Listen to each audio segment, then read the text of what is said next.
আপনাদের যাদের স্বামীরা বদমেজাজি, আপনাদেরকে দেখতেই পারে না, খারাপ ব্যবহার করে, কুকুরের মতো আচরণ করে, কথায় কথায় অশ্লীলভাবে গালিগালাজ করে, এমন বদমেজাজি লম্পট স্বামীকে একেবারে তারের মতো সোজা করে রাখার জন্য আপনারা পবিত্র কোরআনুল কারীমের ছোট্ট একটি আয়াতের উপর যদি আমল করতে পারেন, ইনশাআল্লাহ আপনার সেই বদমেজাজি লম্পট স্বামী একেবারে তারের মতো সোজা হয়ে যাবে, তার মেজাজটাও ঠান্ডা হয়ে যাবে এবং সে আপনাকে পাগলের মতো ভালোবাসতে শুরু করবে।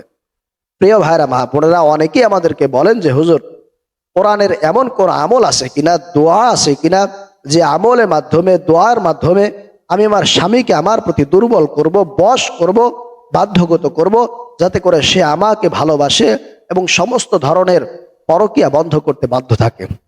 প্রিয় ভাইরা মা বোনেরা, অবশ্যই আছে।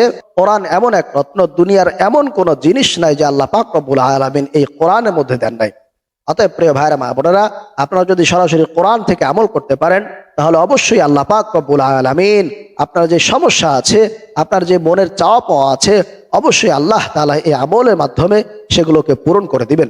অনেক স্বামীরা রয়েছে যারা বাহিরে সবার সাথে খুব ভালো ব্যবহার করে, মিষ্টি মিষ্টি কথা বলে, কিন্তু ঘরে আসলেই, স্ত্রীর কাছে আসলেই তার মেজাজটা বিগড়ে যায়, গরম হয়ে যায়, কোনোভাবেই স্ত্রীকে সহ্য করতে পারে না, তার সাথে ভালোভাবে কথা বলতে পারে না, তাকে দেখতেই পারে না।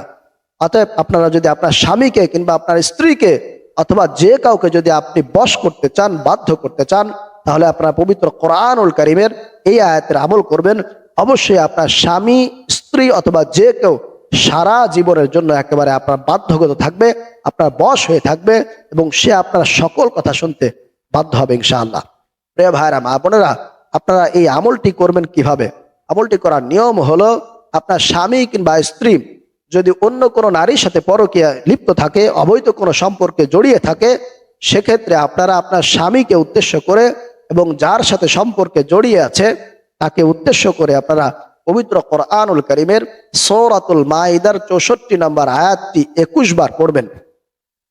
আয়াতটা হলো, ওয়া আলকাইনা বাইনাহুমুল আদাওয়াতা ওয়াল বাগদা ইলা ইয়াউমিল কিয়ামাহ।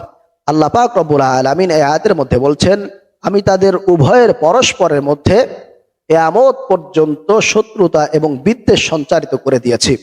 অতএব আপনি যদি আপনার স্বামীকে উদ্দেশ্য করে এই আয়াতটি পড়েন যে অন্য নারীর সাথে পরকীয়ায় লিপ্ত রয়েছে, তাহলে এই আয়াতের আমলের কারণে আল্লাহ পাক রব্বুল আলামিন তাদের উভয়ের মধ্যে শত্রুতা, বিদ্বেষ তৈরি করে দিবে, তাদের উভয়ের মধ্যে ফাটল সৃষ্টি করে দিবে, তারা আর পরকীয়ায় লিপ্ত থাকতে পারবে না।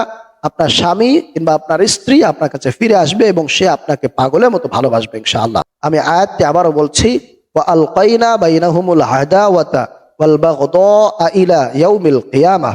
আপনার এই আমলটি প্রতিদিন কমপক্ষে 21 বার করে আপনার স্বামী কিংবা স্ত্রীকে অথবা যে কারো ক্ষেত্রে উদ্দেশ্য করে করবেন ইনশাআল্লাহ। অবশ্যই আল্লাহ পাক রব্বুল আলামিন আপনার মনের সকল চাওয়াগুলোকে আল্লাহ তাআলা পূরণ করে দিবেন।